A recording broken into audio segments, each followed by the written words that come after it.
m'a même dit dans l'opinion que tu étais shooté à l'optimisme. Tu nous as fait un très beau discours hier que j'ai beaucoup apprécié aussi sur le fond comme sur la forme, hein, très positif. Qu'est-ce qui te rend si optimiste dans une période où beaucoup de gens parlent de crise? Moi, je vois trois raisons d'être très optimiste. D'abord, les atouts de la France. Il y a des atouts incroyables. Dans notre pays, moi je voyage beaucoup, je m'aperçois que quand je rentre en France, on a une école mathématique dans le numérique, on a des ingénieurs haut niveau, de réputation, on a une culture numérique digitale, télécom, dans l'industrie, on a des filières d'excellence quasiment partout. On en a dans le climat, dans l'énergie, dans les télécoms, dans le transport, dans l'automobile. Bon, tout ça, ce sont des atouts absolument incroyables pour se mondialiser plus, pour développer, inventer le futur, pour faire face à la révolution numérique. Et après, sur le plan politique, je pense que la gauche commence à comprendre l'économie, le rôle de l'économie, et à pousser pour quand même une économie de l'offre, ce qui est assez révolutionnaire.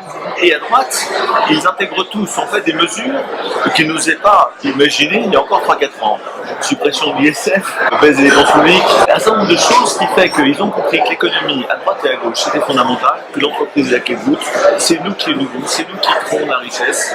Et je pense que la France, dans ce monde qui va bouger de mutations incroyables, avec le point d'orgue de la révolution numérique, nous permet de penser qu'on a tous des atouts, il faut juste déverrouiller les freins, libérer les talents, les énergies, les motivations.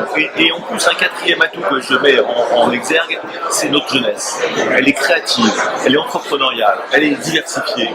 Donc, par rapport au monde à équiper, par rapport au futur à inventer, voilà tous les atouts de la France. Et je crois que c'est ça qui me chute à l'optimisme. Voilà. Alors, j'ai mentionné tout à l'heure, dans la plénière, mon ami Jean-Baptiste Rudel est la plus grande licorne, comme on dit française, oui, qui est Criteo. Il est très franco-optimiste aussi. Hein. Oui. D'ailleurs, il fait 80% de son chiffre d'affaires à l'étranger, mais il a mis toute sa recherche en France avec 700 ingénieurs. C'est quand même pas mal. Mais il dit il y a un problème en France, je veux ta réaction là-dessus. On a tous les talents pour réussir, mais c'est la culture.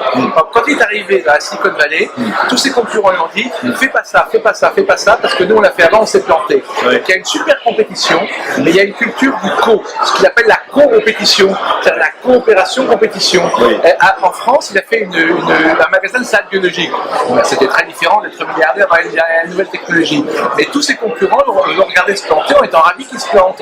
Parce qu'il raisonnait en part de gâteau, tu vois, égal.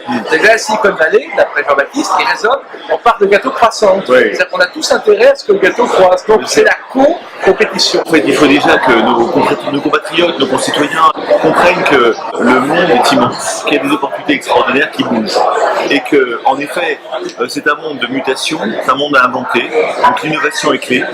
Et ça veut dire que la prise de risque doit être normalisée. Moi, j'ai beaucoup insisté sur 2-3 choses. C'est que la révolution culturelle de notre pays, c'est restaurer la confiance auprès des équipes, des entreprises, de leurs équipes, des concitoyens, et non pas contraindre toute la journée. Deuxièmement, c'est encourager la prise de risque et pas décourager le risque. Donc il faut intégrer le risque comme un facteur d'évolution normal. Souvent aux États-Unis, en effet, la prise de risque, l'échec, fait partie du processus d'apprentissage. Et troisièmement, encourager et célébrer les réussites. Moi, je crois que si on arrive à faire ça et qu'on a une conscience collective, c'est ce qu'on fait au MEDEF, de pousser aux mutations en disant on a tous les atouts pour réussir, les gars. Ça passe par l'entreprise, l'esprit d'équipe, le droit à l'erreur, l'innovation, et on mêle nos forces. L'union fait la force, et donc ce principe de compétition, chasser en meute, et on sera plus fort ensemble, et on partagera un gâteau plus grand ensemble. Je crois que c'est culturellement quelque chose qu'il faut développer, fondamentalement bien sûr. Avant, j'aimerais que l'entreprise soit définitivement réhabilitée. Je crois qu'elle est en cours. Les Français font des plaidoiries extraordinaires sur la PME, sur l'entreprise, sur l'entrepreneuriat. Les jeunes veulent être maintenant à plus de 50% entrepreneurs. Il y a 10 ans, ils voulaient tous être fonctionnaires. Tout ça fait que la France avance dans le bon sens, franchement. Donc voilà.